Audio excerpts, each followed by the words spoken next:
you're all wanting to engage in this conversation. So we are very happy to set this conversation up, hear from our panelists, and also we would request once the we will open up the conversation for questions as well, and we'd be very happy for each of you to ask questions.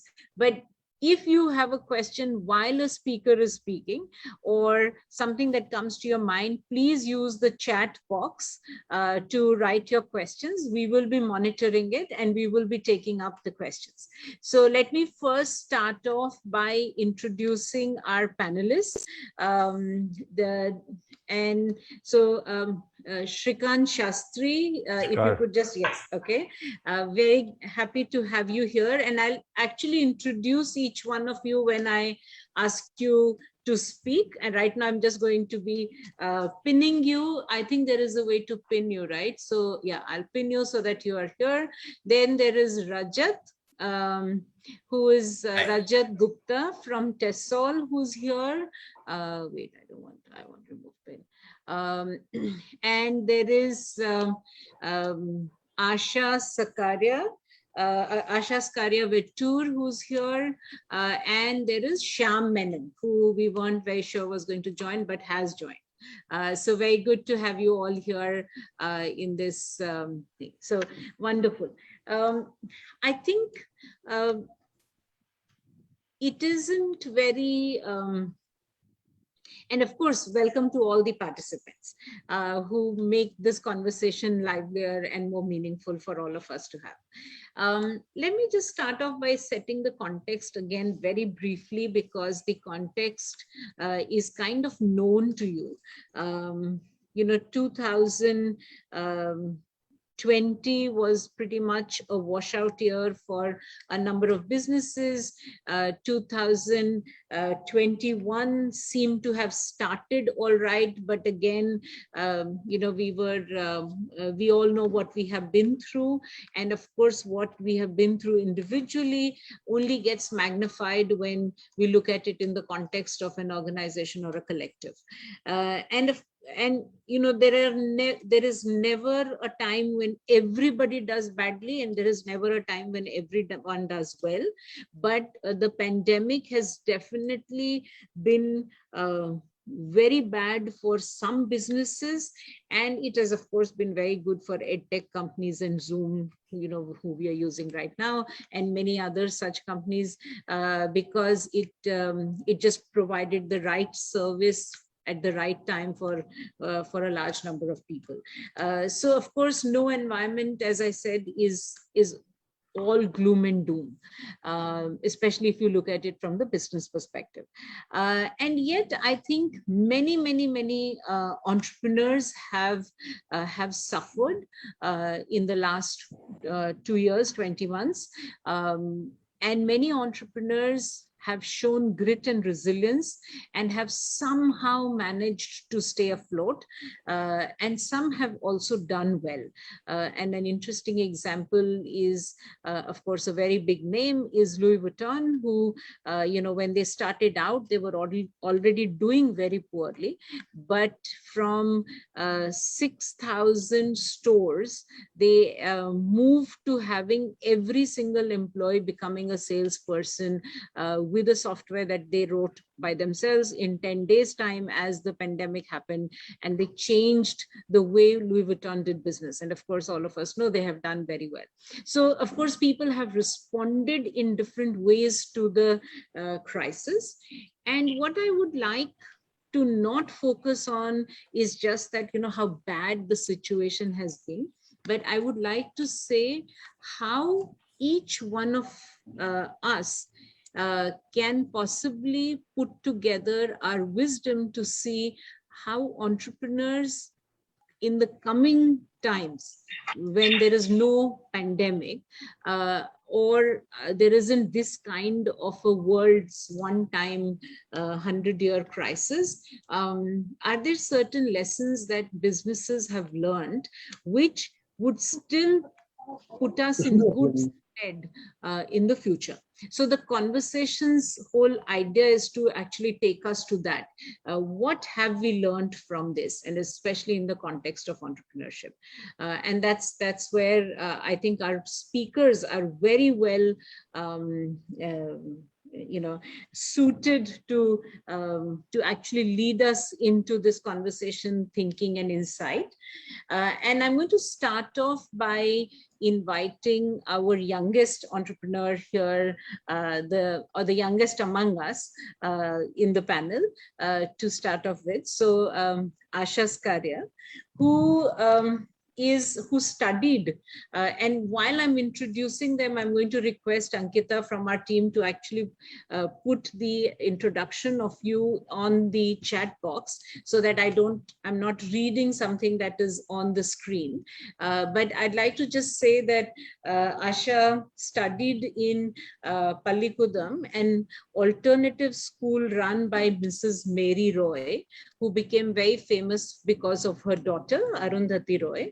And therefore, it is no surprise that Asha today works for and with rural women to create employment and sustainable fashion. And of course, the rest, all the great things that she talks about, that Asha does, is on the chat box. But the question I'd like you to ask you, Asha, is that you possibly were in a business that was most badly affected because of the pandemic. Most of us buy clothes because we have to go out, and we were locked in. And not only we, but almost the entire world was locked in. So the incentive to buy clothes was gone. And then, of course, with more extended hybrid work from home, even the incentive continues to be low for all of us to buy clothes. And therefore, I think, and if I look at just data, from the economic profit in the fashion industry, if indexed to 2010, if it is indexed to 100, in 2021, it is 6. That is the sharp decrease in fall in the economic index of the apparel and beauty industry. And therefore, but you not only continued the business, you grew it, and you've actually survived. So we would like to ask you to share with us, how did you survive, and what kept you motivated through this? Asha. Yeah, thank you so much, Neharika, for that question. And thank you everyone for coming here, spending your afternoon listening to us. And it's such a pleasure to be in this panel, and I'm so happy that you thought of inviting me. Very grateful. Answering your question, Neharika, I think I should give a little bit of context about Swara. So, as Neharika has mentioned, I run a fashion brand called Swara Voice of Women, which was started 3 years ago. I started it while I was working in Dungarpur, which falls in the tribal belt of Rajasthan. And what I saw there was that there's a lot of skill development happening, and there's a lot of investment going into developing the skill of tailoring in women, and giving them loans to buy tailoring machines. And almost every house has a tailoring machine. So there is so much of this untapped resources, infrastructure, and there was a growing consumer trend in urban cities for sustainable and more ethical fashion choices.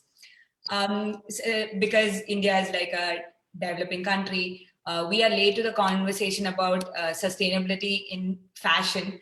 But in 2018, when I started Swara, college students and some people were picking up this conversation. The growth was slow from say 2018 to when the pandemic struck. Most of the people who engaged with Swara were college students, and or people working in the non-profit sector, people who are woke about this. But what we saw is when the pandemic hit, people started questioning their life choices. They started questioning, what are we doing what are the choices we are making in our life. It's a mixture. I believe it's a mixture of having time to reflect upon our actions and also like information. People started like reading up more about the world and knowing how things actually work. So like you mentioned, we haven't just survived the pandemic, we have grown a lot. This is the front end. It's because consumers were taking different choices. In fact, there's a survey, a global survey by management consultancy firm Accenture, which says that consumers have dramatically evolved and that 60% were reporting making more environmentally friendly, sustainable, or ethical purchases since the start of the pandemic. We would have thought that like since people were losing their jobs, they would try to cut down on these expenses because choosing environmentally friendly and sustainable means that you have to spend more. But Accenture even added that 9 out of the 10 people who took part in the survey weren't just doing it for now, they were going to continue doing this even after like things change. So I think like consumers have started realizing since the pandemic that they need to like, if we want the world to keep the human race around, hell, like let us be here, we have to kind of like give back to them as well. Another way like we have grown during the pandemic is the back end. Since we work with rural women, we were concentrated in Dungarpur and everything was very like on field. It requires a lot of hand holding. But since the pandemic, we realized that our model is not very scalable. We were identifying women who had tailoring machines, who had the skill. We were upskilling them to make clothes which are of higher quality than the market, that than the rural market. We are making clothes. Our tops are say priced at 1,500. We are making clothes for like a premium sector. So they needed to upskill their skill set of tailoring, and we helped with that. Then we were mobilizing them and managing their day-to-day affairs. We were developing products which the market needed. We were marketing it, we were packaging it, and we were like dispatching it. So this was a very unsustainable model, and because of the pandemic, we kind of stopped having access to go to the ground and work. So we kind of pivoted our model and started working with NGOs and SHGs who are already doing the back end process of it. So now our concentration is mainly on product development, understanding the urban market, bridging that gap between what rural women can make and what urban India wants. Then we focus on marketing, branding, and selling it online. Another thing that has helped us is low inventory. We keep very low inventory, and our customers are so like involved in our day-to-day stories. Instagram has this feature called stories, right? So we update like what's happening at the back end very regularly with our customers. So they are okay with waiting more than 2 days. If you place an order on Amazon guarantees that it'll deliver in 2 days, and the customers of Amazon will get I wouldn't say the type, but like it's the expectation is like instant gratification. So that is another thing that we are trying to change through Swara, and I feel like we have created a community that understands that things take time if you want to like do it sustainably. So at the back end, we now like work with SHGs and NGOs, and how we are planning to scale up without you losing that ethical impact that we have, like making sure that the money goes directly to the women, is that we are getting into like talks where we want to transfer the money directly into their accounts. So it's a little tricky for NGOs to kind of loosen that hold on, like control it over their stakeholders. But I think like we have convinced, we have a good company with like 2 NGOs, one in Kerala and one in Chhattisgarh, who have agreed to like do this. So I'm very excited about like how consumer trends are changing, and I'm very excited about the new model that we are working with. Yeah. I hope I've answered your question. Thank you. Yes, of course. Asha, that's really nice to hear. I think you make some very, very interesting points. I'm going to put all of this together a little later. But I think one of the things you have said, which is very useful for us to pay attention to, is that it's not it's not always the price that people look at, but it's the values. And I think the research is showing very clearly, even in this, that people have become a lot more aware customers in the last 1.5 years. People are paying attention to the vulnerability and the conditions of work of the workers. And the fashion industry has been really affected by it if they have decided not to pay attention to it. And so you started with an advantage on that, and that's very good to hear. All right, so we'll move to Rajat, who also, Rajat, and Ankita, if you could put Rajat's biodata on the chat message. But I must say that Rajat is somebody who's really passionate, has always been passionate about clean energy. In fact, he was part of a fund that was started at the CII IE Ahmedabad. He led that fund for some time. His entire work trajectory has focused on creating solutions for clean energy, and I think that's interesting to have somebody as motivated and so focused on it. Rajat founded TESOL and redefined cold chain logistics and has won more than 5 national and international awards. And one of them was during the pandemic time. So it's fascinating for, again, to see somebody as young, as motivated and as focused on creating, again, a very environmentally and a sustainable solution. Right? Who today would not say that, clean air, clean water, clean environment is not a priority? Okay. But the question I want to ask you, Rajat, and thank you for joining us, is that you had to put down your shutters almost overnight for your manufacturing setup. When you had a full order book. Of course, a cold chain is useful every time, but just as the summer is setting in, the cold chain becomes even more important. More ice creams Absolutely. To be transported and cold food to be transported. And that's exactly when the pandemic hit, the first lockdown happened, and you had to simply shut down your shutters. What did you do? And what helped you survive? So would be very happy to hear all of that. Absolutely. Thank you so much, Professor Vohra, and thank you for the nice words. I really appreciate the kind introduction that you gave.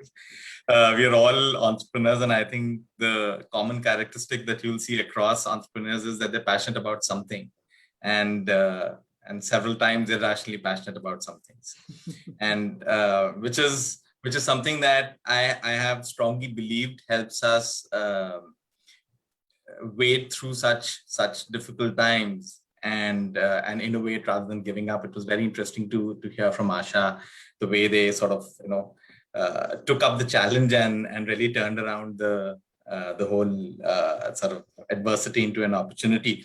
So for us, as you rightly said, for us the challenge was that we fortunately had a good order book and things were looking much better when something like this struck and we couldn't deliver, we couldn't operate at all. And I think at that point of time there were a lot of people, we've been blessed with a set of advisors who have at times given us very prudent advice amongst all the optimism that we have. I think at this point of time, the best advice we got was to focus on survival, and said, regardless of what you want, things are completely out of control. So I think we had to survive. Niranjana and I, Niranjana is my co-founder. So both of us had multiple conversations about how to deal with this whole situation. And so the first thing we did was we decided what was absolutely necessary for us to survive. And that's what we kept. The second thing that we did, and I think that's something that we did very well and in a very planned manner, was to communicate. And to communicate to customers, to communicate internally to our employees, to the stakeholders, investors, so that they get a little bit of confidence in saying that, these guys know what they're doing. And that helps calm things, right? Otherwise, in such situations where you don't know what's going to happen tomorrow, everybody is just anxious that when is their job going to go, whether this company will survive or not, do they have a plan? So all of those things were dealt with right in the beginning, and I think that's something that we did very, very well. And we divided the task, who would do the internal communication, who would do the external communication. So I think that's something which is very tactical, but I think those tactical measures helped us sort of create much more confidence in the set of people we were dealing with. We were also very fortunate that just 3 days before the 21st of March, we also signed our an interim funding round, and we got the money in the bank. So we wouldn't discount that. That is key to our survival, and that's something that has really helped us go through this well. But these were sort of more tactical things that we had done. From an execution standpoint, I think this whole sort of communication to our employees helped keep the morals high. We had employees who were working for 24 hours in a day, and they used to stay there. They used to work. At times, we were working with just 5 or 6 employees, and they were all so motivated, and they were so all sort of energetic to do things, even and such times where the life is at a question. So I think that's something that we were very fortunate, and I think we were also really able to manage that process well with them.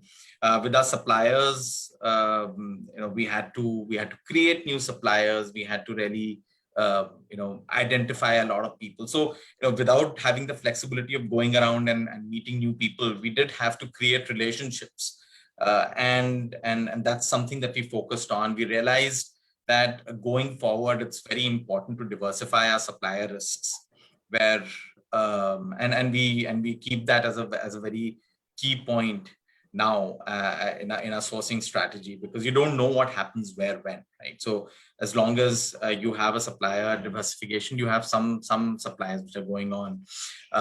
Similarly, we did the same thing with service. We have a pan-India presence. We have to service machines which are there in the field.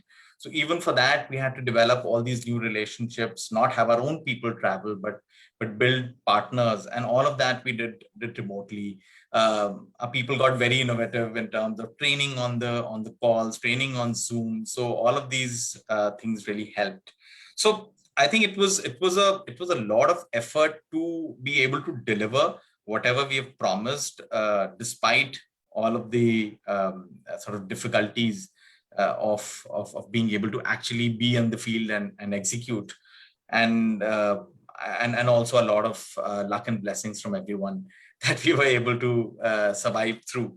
A couple of things that we did, and we thought we had an advantage due to which we were able to survive. While the demand went up, we did not see decision making happening, right? So while one would say that everybody started delivering at homes, a lot of brands tried to reach directly to customers, but this was not a time where they were wanting to onboard new things and take new sort of decisions. So our key accounts, the accounts that we were engaged with over the last 3 years, they sort of helped us survive. 95% of the business was zero sales effort. It was only repeat business, and that's something that was very, very key to survival. And again, every entrepreneur having a strong customer base that can actually give them survival business, and that's something which is key. The other thing we realized is we have products which range from like a 5-6 rupees all the way down, up to about 5-6 lakhs. And the interesting thing we realize is when the capex spending goes down, the OPEX spending still goes up, because that even brands need to survive. So we saw that the lower cost products started taking up very, very quickly. The demand rose. So diversification from a product standpoint also really helped us survive in such kind of situations where our focus also started moving towards getting these fast moving monthly businesses running rather than getting the capex kind of business. So these are a few things. I hope I answered your question, but These are a few things that really Thank help you. us wait I through think them. you've given us many interesting things to think about. The two things that I pick up very quickly is the value of relationships. And the other thing that I picked up very interesting, I think it kind of resonates with a lot of work I do, is actually diversity, like valuing diversity of the customer, of the supplier, of the funder, and so on and so forth. And again, we will talk about this as we go along and put together some of the other insights together. Okay, so now I would like to introduce, since I've been mentioning age in each of these, one of our most senior members of the panel, Shrikant Shastri. He has many feathers in his cap and he wears all of them very lightly. Ankita, if you could please put up his there are many things that I can talk about him, and then I would be only spending time talking about his work. But I think I would like to just pick on the fact that he identifies himself as a mentor on a mission. Rajat had mentioned the importance of having, good mentors as part of his entire journey, and especially during the crisis. And Shrikant actually identifies himself as one. And he is currently the president of TiE Delhi NCR. Many people mention him as one of the very good bosses that they had. When I speak about him, which is always a nice thing, people actually remember you as a good boss. He also had a very interesting time during the pandemic, and he has written about it through a book called The Ventilator Project. And we would like to hear from you, Shrikant, about this entire in the middle of the pandemic, you actually put together, or you were part of a team which worked virtually, not even physically, to build a product, the ventilator. And of course, you have written about it, but we'd really like to hear from you how and share. And if you could please share with us what helped you most and the team most in getting this to be a successful project for us all to hear about it. Thank you, Niharika. I think the best way to answer your question is by first referring to the fact that tomorrow is the World Entrepreneurship Day. And for various reasons, this is the best time to be an entrepreneur in India. Why do I say that? One is, surprisingly, COVID has made it much better for us to be an entrepreneur in India, and I will explain it through my example. But the other two reasons are that there's a startup boom in India, the world is pumping money into India. If I had to borrow a line from the movie Gully Boy, apna time aayega, apna time aa gaya hai. So that's what I would like to start with, and then talk about my experience during COVID, where I was a mentor by putting together a task force to help a startup. तो मैं थोड़ी कहानी को rewind करता हूँ. मार्च 2020 पे 27 मार्च 2020 पे India में there were only 871 COVID cases totally. So obviously it was very early in India, but the world was in an utter panic because Europe, US was already full of COVID. There were shortages of ventilators, masks, PPE kits, everything actually. So India declared a lockdown early. And that point of time, when the government said, they made an announcement, who can come forward with products to help India fight COVID. And they put down a list of products. One of them was ventilator, PPE kits, masks, etc. So with these two young entrepreneurs who were then all of 26 years old, they were incubated at the IIT Kanpur incubator. They came forward and said they were in the robotics business. They had nothing to do with ventilators. They'd never seen a ventilator functioning inside an ICU. But they came forward and said, our solar business has literally been shut down because of the pandemic. They were making solar robots to clean solar plants. They were making robots to clean plants. That business was shut down because everything was shut down. So they said, we want to make a ventilator. No one believed them because they'd never seen a ventilator working inside an ICU. But they took it up as a challenge. Within 48 hours, they studied medical books. They spoke to doctors, and basically they knew the fundamentals of robotics, electronics, mechanical engineering. So they created a prototype and they showed it to expert doctors across the world who were astounded कि 48 घंटे में एक world class prototype बन गया है. So at that point of time, the IIT Kanpur incubator reached out to me because I'm a board member there. They said, इनमें दम है. How do we help them to bring them to the market now in conditions of lockdown? So this was on the 29th of March. At that point of time, I got together to create a task force of 20 people. So we said, if we have to create this in record time, we need all kinds of experts to come and help.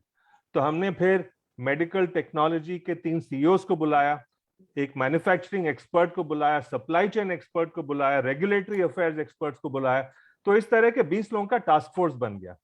But it was all shut down. These 2 entrepreneurs are sitting in their factory in Pune. Factory was shut down. But so we said Zoom Jindabad. So every day 12 o'clock for 90 minutes, 12 to 1:30, everyone was on a Zoom call for the next 90 days. Zoom call तो शुरुआत थी, उसके बाद email, phone, WhatsApp, रात भर काम होता था. At the end of 90 days, these 20 motivated Indians who wanted to build a world-class ventilator actually got it ready. When factories are not allowed to be run, bahar se you could not import components, but government helped. Indian consulates and embassies across the world helped in sourcing raw material. There was a special flight that was flown in to bring the components. So 20 people brought together, you can create magic actually. So essentially what happened was, when all these experts got together, we were remotely guiding these 2 young people, product को design करो. अगले दिन 12 बजे फिर मिलेंगे, उसको review करेंगे, उसमें कुछ ठीक नहीं है उनको फिर एडवाइस देंगे, अगले दिन फिर रिव्यू करेंगे. इस तरह से प्रोटोटाइप 1, 2, 3 बन गया, एक्चुअल मैन्युफैक्चर्ड प्रोडक्ट बन गया, मैन्युफैक्चर्ड प्रोडक्ट सर्टिफाई हो गया, certified product actually assembly line में बनना शुरू हो गया. And as by the time we finished 90 days, the product had been approved by central government, top hospitals like Medanta, Artemis, Director General of Health Services, central government. The product was in the market. And today, there are 3,500 of these ventilators in the market. The important thing to keep in mind is कि multinational company, ICU का जो invasive ventilator जिसको बोलते हैं, उसको design करके बनाने में 18 महीने लेती है. उस 18 महीने के कंपैरिजन में यहाँ पे 90 दिन में उसी के कंपैरिजन का वेंटिलेटर बन गया. Today, the bigger hospitals are rejecting the imported ventilator because it is 3 times more expensive.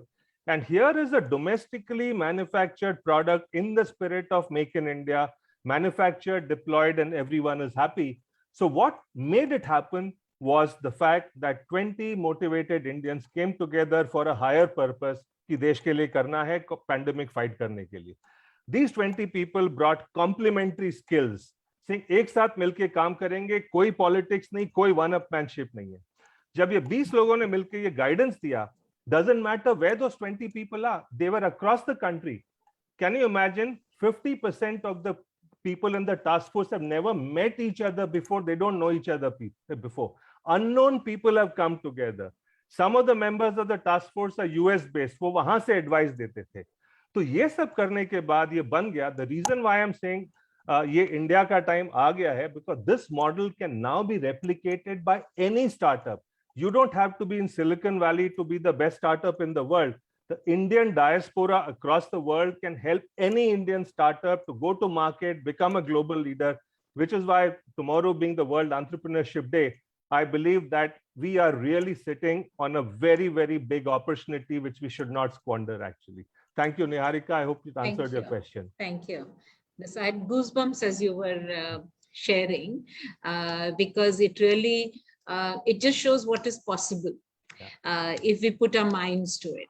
And this was not entrepreneurship by a person, but entrepreneurship by a whole group.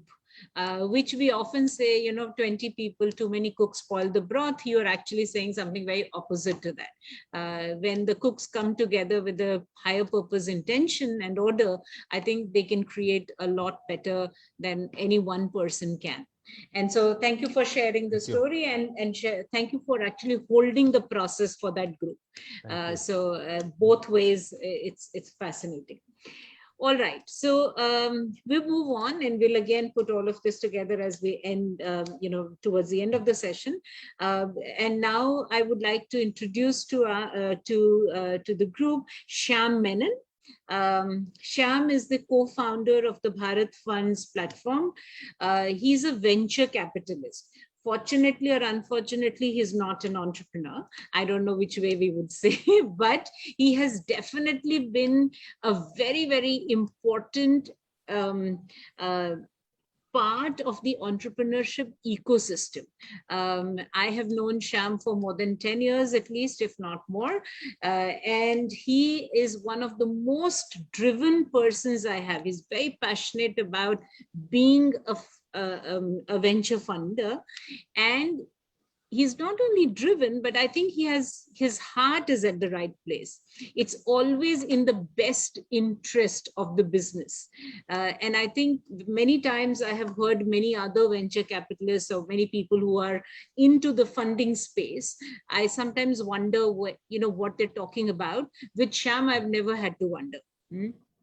So thank you, Shyam, for coming in. And I know you have been, supporting businesses while they are possibly at their most vulnerable time at this during the last 20 months. There are investments you had made, investments the fund had made. There were others that you have been involved in, and I know you all have been doing a great work in making sure that they don't go under because of lack of money. Yeah. And Rajat actually mentioned that one of the reasons that they were saved was because they had at least some money that they had got just as the pandemic hit. So Shyam, we'd really like to hear from you some of your experiences of holding businesses through the difficult time and what your insights have been in that entire process. Thank you very much, Professor Vora, for this opportunity. It has been an interesting time, Professor Vora. I mean, it has been a hard time actually for the entire portfolio. I mean, so we have seed companies which have raised very, very little capital. You're talking about companies that may have raised 1 crore or lower and who've had to survive this last 2 years, all the way to companies that have raised even 100 million now in the portfolio. So we've actually seen the difficulty at every level, at every stage of these companies. And each of them have had to deal with their own battles here. I mean, it's not that any one had an easy ride versus the other. I mean, probably one of our best funded companies, Fourth Partner Energy in rooftop solar, which is now altogether would have raised maybe $230 million.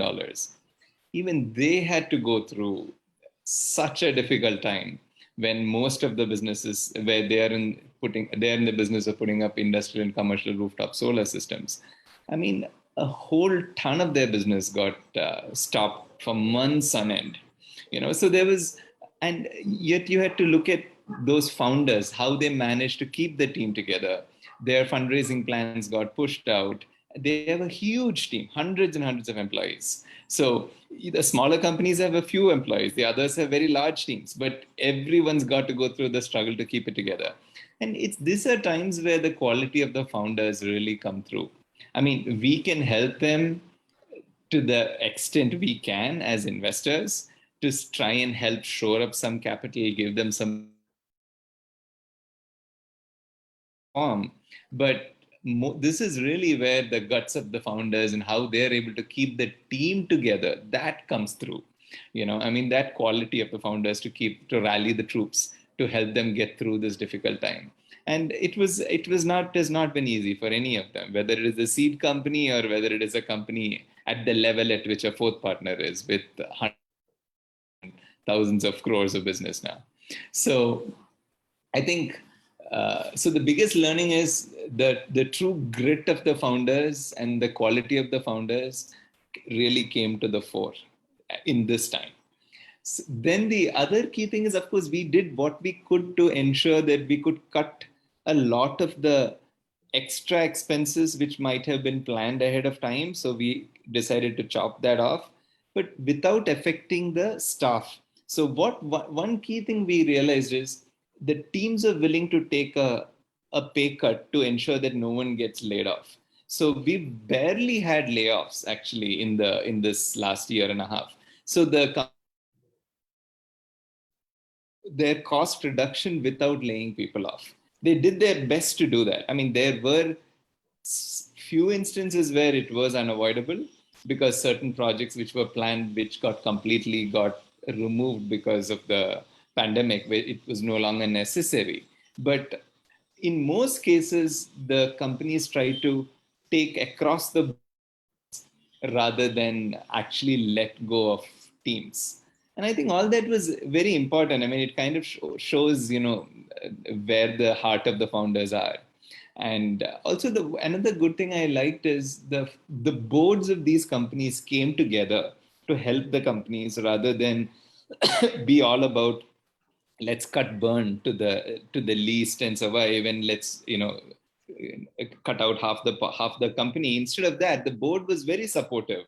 In most cases, the boards were supportive of the measures that the founders wanted to take. And I think that is the biggest learning I've had is the due diligence that we do in the beginning. Your business plan may go haywire, all that may go haywire in a scenario like this, but you bet on the right type of people. They will ensure that the business will survive, and they will find a way to pivot, find new businesses to do within the context of what they were doing before. In case their businesses were of a high burn nature, they find alternative businesses that they can do, which is of a less burn nature, to get through this time. But if the founders were of the nature that they were only doing a business to go chase the unicorn dream, a lot of those businesses may or may not have survived. So the kind of if you are betting on the right people, you can see that the quality of the team come through, and you can see that these businesses survive better. As investors, the best thing we could do is we are a shoulder to cry on for many of the founders, because they need somewhere to let off the steam. They can't do that with their team members. So we become one outlet. We try and offer bridge financing where we can. We help them figure out areas their costs can come down. And we help them plan for a future when things turn around, how to pick back up. So how do you plan for that time? These are the things that honestly as investors we can do. But even as a fund, we've also had to raise money to keep our ship going. And our own fundraising efforts were really hit by the pandemic. And so our own goals of the end fund timelines were pushed out, the quantums got pushed out, but we still fought tooth and nail to get to where we got to finally in Bharat Innovation Fund. So I think the learnings have been plenty. Fundraising was difficult for the startups and for the fund itself. I guess quality of the entire team was really put to the test, and the good quality team survived and thrived and grew. And the deep tech companies actually ended up doing better coming out now of the pandemic than they did going in, because the digital transformation actually picked up versus reduced. So I think this are broadly some learnings, but really quality of the team and founders were really what got put to the biggest test. Wonderful. Thank you, Shyam. I think you again touched on a very important aspect, and that is at the end of the day, it is the person and the people involved which make a difference.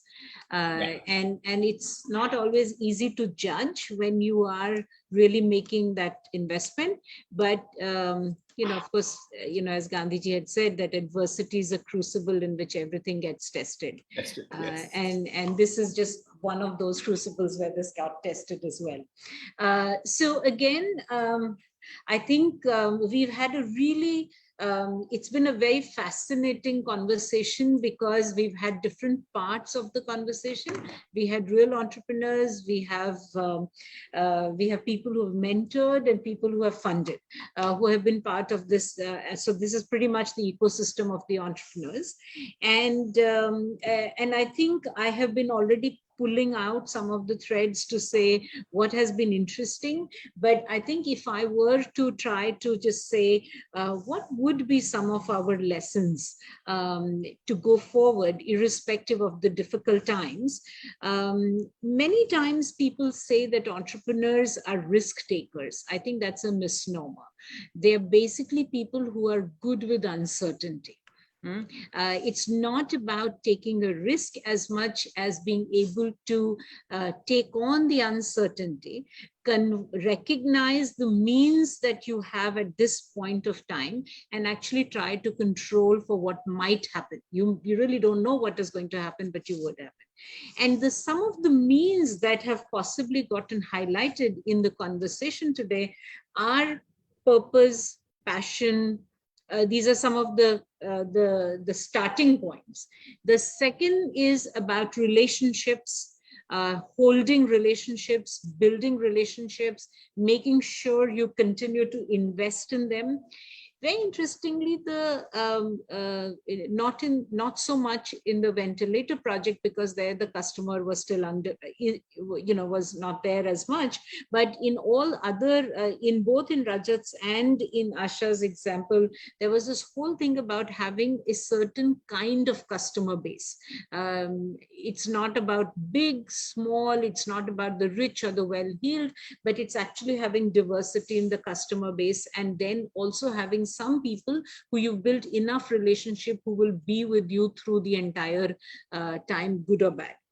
And I think Shyam mentioned something that is very interesting is, do you have people on whose shoulders you can cry on? Do you have a support structure, which is very important, because you never know what the time is going to be. The last thing I will mention, and then I will open it up to the audience to ask questions, is that I think in all the stories that we heard, we did hear the point about almost like, when you're really up there, what can I cut out? So parsimony and redundancy, which is paradoxical, both seem to play a role in how you actually build the business. So, or whether you survived or not. So did you have parsimony and did you have some redundancy? And those seem to be paradoxical, but paradoxes is how we often is the world in which we operated. So was something that was interesting that I heard. So now I'm going to request, I know there are some people in the audience who have questions. Are there any thoughts or questions from the audience at this point of time? To any one of the panel members or all of them? Yes, Shashank. Shashank, you have a question? Can you please? Yeah, I do have a question, ma'am. My question is to Mr. Shyam Menon. Mr. Shyam, this is Shashank Gupta. I'm heading one of the institutes under this university. Now, we have had students who are interested, who have some small projects. Last year, I remember a couple of students who came to me. They were trying to seek funds from central government as well as from various other bodies. If you could please come down to our students level, maybe have an interaction with them. There are questions which are, which would require a lot of your time to answer. But maybe our students can directly interact with your team members or somebody you can designate to interact with them. For example, instead of going to bank, how do these venture capitalists and these teams work? In IT space and other things, I remember a student who came to us seeking funds for something like, a remote thermometer, which could easily measure the temperature from a distance. That was need of the hour last year as well as this year. And similar projects. So we have some innovative students and maybe some staff members also. If you could please, come down to our students level sometime maybe, or maybe some of your team members. Thank you. Sure, happy to help. Yeah. Happy to share the information and figure out a way to come and meet with the students. We do a lot of outreach actually. So we do have the incubation part of what we do. That's the very early stage part of the, that is the stage at which companies are, just being formed. That stage of financing is done via CIIE, the incubator accelerator arm at IIM Ahmedabad, which is the mothership of everything that we do. And the team there very, very often go out and engage with the students in institutes who are developing projects. So happy to reach out and explore setting that up. Thank you very much. Look forward to meet you sometime, sir. Yeah. Sure. And Shashank, what we have also noticed is that we can do all of this remotely today. Yeah. So we don't have, it would be really nice to host you, Shyam, but it'd be also good for us to have a session like this with our students. Absolutely, remotely. Professor, absolutely. Any day. Okay, so we have another question on our chat window, which says, I would like, Puneet, do you want to ask the question yourself or do you want me to? I can do that. Thank you Yes. for the opportunity, ma'am. Go ahead. So first of all, very insightful discussions. And, I think we gained from these perspectives. What I want to ask specifically is for entrepreneurial training, because we need to, nurture this mindset and, develop in students also who may have, in terms of the idea of becoming future entrepreneurs. How do we look at resilience and the aspect of resilience getting developed as a part of the training or a curriculum? Because that is something which I feel is something which needs to be developed, because they need to, face this adversity in such situations in this time. So any thoughts on that? Is the question directed at someone specific? Puneet, do you want to ask a particular person or would we? I would like to ask Shrikant sir, perhaps, if he can respond to that. Okay, so you're right. Resilience is absolutely important. So one is, I think, universities like DSEU and others who are providing basic training on entrepreneurship, besides hard skills, how do you make a business plan or how do you build a product? I think softer skills like this, resilience is an important one, ability to deal with failures, because बहुत धक्के लगते हैं. I can tell you that in my life as an entrepreneur, in my year 3, I was down to the last 10 rupees in my wallet, and you need a great amount of resilience to keep going. So I use again a movie theme, a lot of Bollywood theme. Lage Raho Munna Bhai is the theme here, and that is what you need to keep going. So one other word, but you can also plan for resilience. One of my pieces of advice that I give to young aspiring entrepreneurs, that when you're starting off, आप अपने family के living expenses का जो खर्चा होता है, मान लीजिए मंथली 50,000 रुपीज है, 2 साल का खर्चा निकाल के अलग बैंक अकाउंट में रख लीजिए, उसको बिजनेस के लिए छूना मत. और उस बैंक अकाउंट का एक्सेस सिर्फ आपकी वाइफ को देना या हस्बैंड को, स्पाउस को देना. You don't have access to that money, otherwise you tempted to pull out that money also and put it in the business. That way you know your family is secure. So that is not putting mental pressure on you. With that safety and security in mind, you can then pursue your business. Aapko jitne bhi dhakke lage, you have to be ready for that.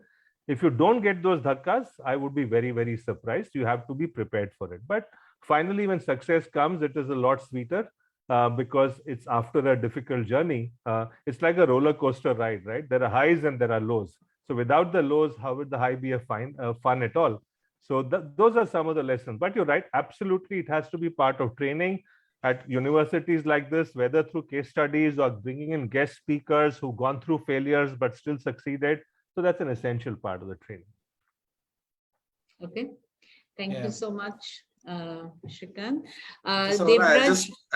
Yes, can I just add to this question? Of course, so of course. One of the things I remember when we were doing our masters was there were a few courses. One of them was called Finding Your True North.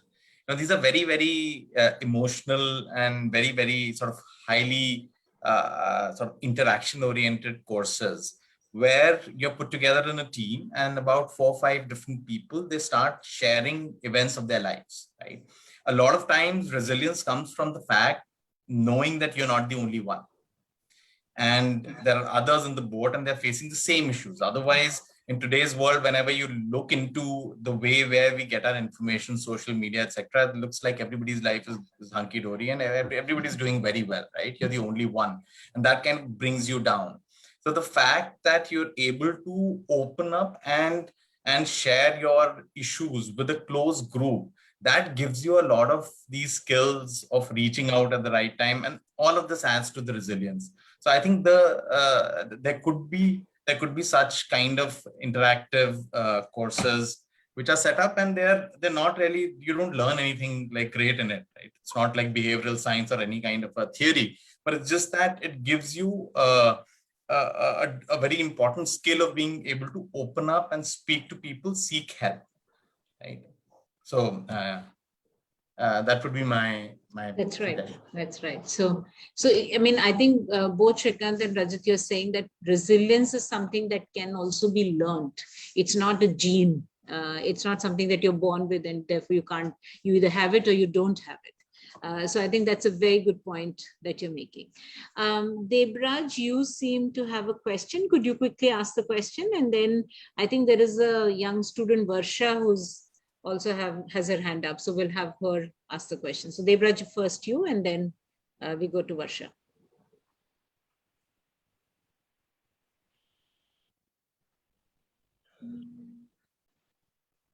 Okay, so maybe we'll come back to a couple of questions. In certain courses, am I audible?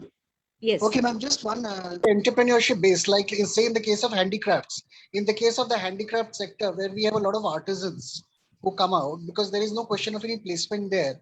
So similarly, there are other sectors also, like say apparel sewing machine operators also. So can our institute, Delhi Skills University, have an incubator system where we have an internal team who will actually handhold the sort of potential entrepreneurs to become entrepreneurs, like helping them obtain a license, helping them obtain bank funding, etc. And we have our internal team. We help them assist, make the project for them, and help them become an entrepreneur. That is the first question. The second question of mine is that, which says that one of the skills competition which we are doing right now, we will be identifying, say, around 60 champions, at least state champions for these projects, who will go further and they can become national champions also. So can these be funded as a part of the scholarship assistance? Like say, for example, automobile repair. Can't we help him to open a mechanic workshop and start his own business? So these are my questions, because these are both entrepreneurship related. Okay. Panelists? It is for all of you. Yeah. It's all for all of you. So please. Now, I think an incubator at DSU is a natural extension of what is being done by way of training. Certainly makes sense, Debraj. And that incubator can help in a variety of areas. On the skills competition part, I think the Vice Chancellor would probably be I don't know enough about the skills competition to comment on that, actually. Mm-hmm. Asha, do you want to say something, because you are also in the same field? Yeah, I'm not in a position to comment on the university starting incubation center, though I think it's a great idea. Other than that, I think there are so many incubators and so many opportunities for people in the artisan community, or people who have done skill development to, if they wanted to start something of their own and take the entrepreneurial route. Our women who have gone through training by Bank of Baroda, all these banks are mandated to put their CSR, corporate social responsibility fund, into skill training. So after that, they get an interest-free loan, which they can take up for 2 lakhs or something to start their own tailoring shop. I'm not sure what level of entrepreneurship you're talking about, Devraj, but there are a lot of financial assistance and this given for people who have gone through tailoring skill development, or artisans to start their own thing. And then the next level of innovation that comes is when brands take up and put 100 tailors under them and give them jobs.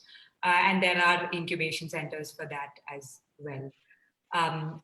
So yeah. Okay. So thank you again. I think there is never, I think like Shrikantji mentioned, that this is our time to be entrepreneurs. This is India's time to be entrepreneurs. There's actually ample help available if somebody really wants that help. I think sometimes it's difficult to identify where that help is, but I think it's available. So I will, we're actually at 3 o'clock. I'm going to request, there is Varsha who has her hand up, and there is Atul Bhatnagar who has put in a question. So maybe we'll just do these 2 questions, and the rest we will continue the conversation among ourselves. We will put our emails and we can talk. So Varsha. Hey, very good afternoon, ma'am. Good afternoon. So I am from Mirabai Institute of Technology, and like I am very keen to learn that entrepreneurship development. So firstly, I would like to appreciate that it was a very, very productive session with you people. So my question is this, like, what would you say are the top 3 skills needed to be a successful entrepreneur, or what are the key activities would you recommend an individual to invest their time in their initial stage?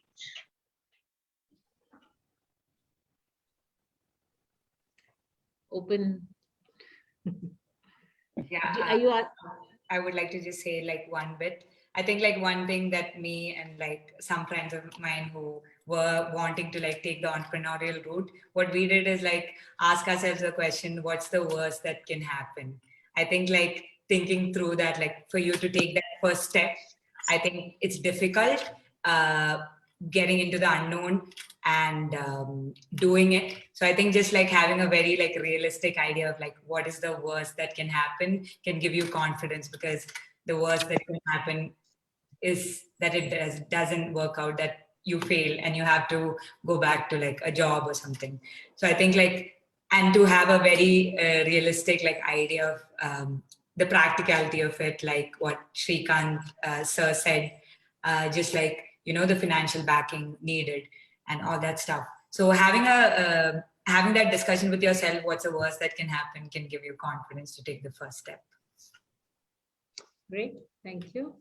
Shyam, you want to say something? Yeah, I mean, it's from our perspective, the way I see it is, you know, being an entrepreneur, I mean, you need to have something that you really care about. I mean, you want to bring out into the world that you don't see happen around you, you know, and you feel like you have some skill sets to make that happen, you know, and so go into it only if you really identify something where there is a need and you have a skill that can make that happen, then it's worth the fight. I mean, without that, it becomes harder. I mean, don't get in just because it looks fashionable to be an entrepreneur today.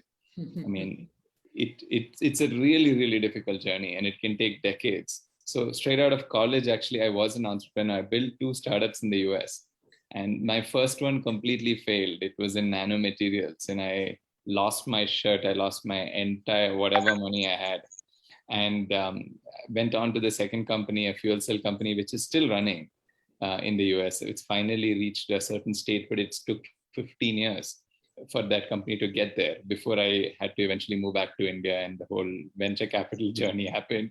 But the startup journey is hard, and but only get in if you really believe that you have something to add, something to contribute, and you really want to get and do it, and try and understand if there is a real market for it, for what you're trying to build. It doesn't always have to be something that gets backed by venture capital or anything. Venture capital is just one form of financing that's available, but you can build businesses that can, you know, may not be venture capital backed, but can give you a lot of happiness in what you are doing, and, you know, give you a fulfilling life, you know, regardless of what top line the company gets to. So there's a lot of ways you can be an entrepreneur and build good businesses, but you should really feel that urge to do it. And there ought to be some problem that you're trying to solve, for which you think you have a solution, or you have an approach that's different.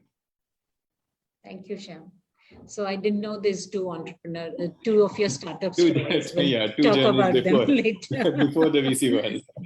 Yes. All right. So, you know, we are at a time boundary, but Atul, do you still want to ask your question? Yeah. Thanks for giving me the opportunity.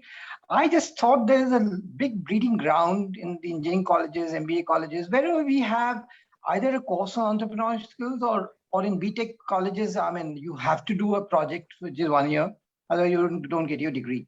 Now, most of those projects are being done to get grades. But you are really trying to think of real life problems because you want to get your A grades, etc. And you're the working team of 3 or 4. Now, some of those projects, I won't say the entire bit, but I'm very certain that some of those projects can become products and services which can lead to an entrepreneur venture in future. And at that point in time, can we involve some of the funding agencies to really come there? Because, when you're in college, you also have the, let's say, the wherewithal of all the professors being there. So you want to get your next financial statements made, you can refer to somebody. You've got all the mentoring that is possible. Now, it's only about how do you get the funders to be there to say, okay, look, this looks good, and this can become a product itself. So I just want you to know how we can involve, and there are thousands of projects happening all over India, but they just get buried under some grades and a degree. Great. Shastri might be able to take it. Rajat. Yes. Yeah. So quick one. I think there is some movement happening in that direction. I know several engineering colleges, Atul, including your and mine alma mater, which now have a student entrepreneurship policy, which actually allows you now to run a startup project in lieu of credit courses. That's a step in that direction.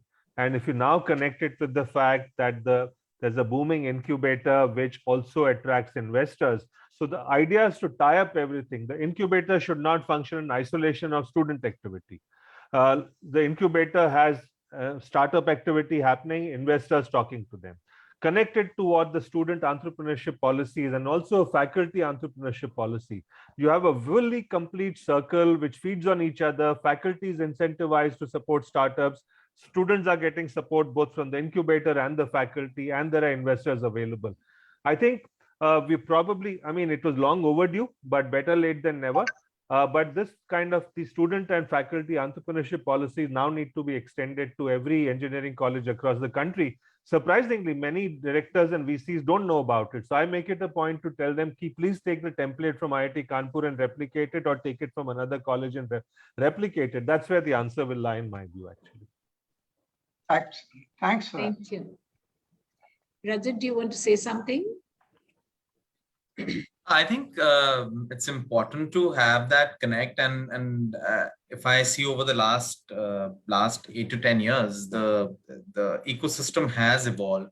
There's a lot of interaction which is happening, and even the number of investors, number of early stage investors have increased dramatically. Right, Shyam would have known a few years back there were only 2-3 angel networks you could speak to, and a few angels who would be savvy about investing, and now there are, like, in every nook and corner you have investors who have money to put in, and I think this is becoming a more investable asset class to say the least. So I think it's an important thing for entrepreneurs, not only from an investment perspective but also to know where they stand, because unless you know what else is happening and where do you compare, how do you compare yourself with the others in the industry, the moment you are out and talking to customers, everything will suddenly fall flat in front of you. I've been through that. So I think when you're in CII, if I remember those days, we would get thousands of business plans, and in those business plans you'll just see, you could just build a histogram saying that this is one thing that 150 people are doing, right? What is different? Yeah. So I think it's very important to have this connect, and this also helps filter out the right set of people who want or who have the kind of determination to go to the next level. While at a school project level, everybody would think, there's something cool that I'm doing, but now bringing it into the form of a company and going out and pitching and selling to everyone, right, including employees, to your investors, to customers, it's a very different journey. So I think it's important that people who are at the student level get this get this exposure, but they also have this first level of asset test that they take before they jump into this world of entrepreneurship, because it just gives you the right perspective of where you are. So great. I think very interesting answers and very good questions from the audience. I'm sorry we aren't able to take everybody's questions, but I think this whole idea is at least the Vice Chancellor of a university to actually set up a student entrepreneurship policy is a great suggestion that I'm taking away from here. And it doesn't matter whether the students are at the diploma or the degree or the PhD level, because entrepreneurship obviously doesn't have an age and all of that. And I think, Rajat, your point about making sure that the students, that there is a reality test before you actually start to invest in it is also very, very meaningful. I think we have we've all earned our cup of tea, which we will all go and get ourselves, but which is unusual, which is sort of the norm right now in this context. But I think it's with a very, very happy to say that while the World Entrepreneurship Day is tomorrow, we've started to talk about this today, and to mark it with enthusiasm, with optimism, and with a viewpoint that maybe it is the time, if you want to see an opportunity, create something that doesn't exist, and then continue to invest everything that you have to the best of your ability, not as an individual, but as somebody who's part of a network, which is possibly going to make you and your enterprise a success, is a good closing thought for us. I'm sure no one conversation can actually ever, address a complex issue like this, but I think it's a good start. And I'd really like to thank each one of my team members who are here, who put this whole thing together. My DSCU family, which is here, which added to the wonderful questions, and of course the panelists who all graciously agreed to speak about their experiences and bring something of value to the table. So thank you all, and hopefully we will continue this conversation as we do. Ankita has just reminded me that if we could for a moment have all our videos on, we could take one one picture of the screen, which would just make us all look nice. So if you could all just put your video on for just this one moment.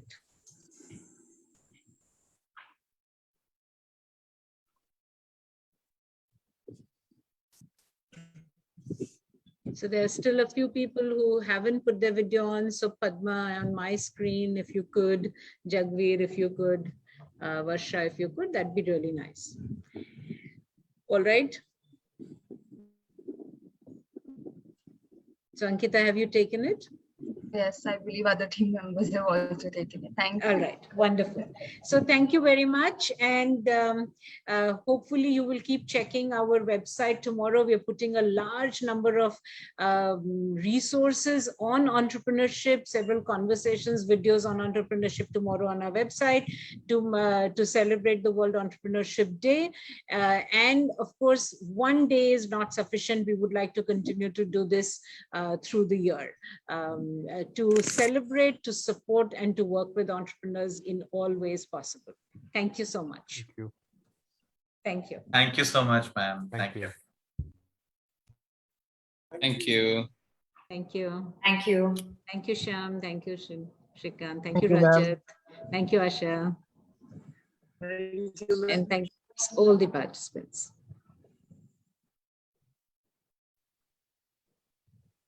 Thanks, everyone. Thanks very much. Thank you. Yeah, so we have a recording. We will share it. We'll put it on the website so that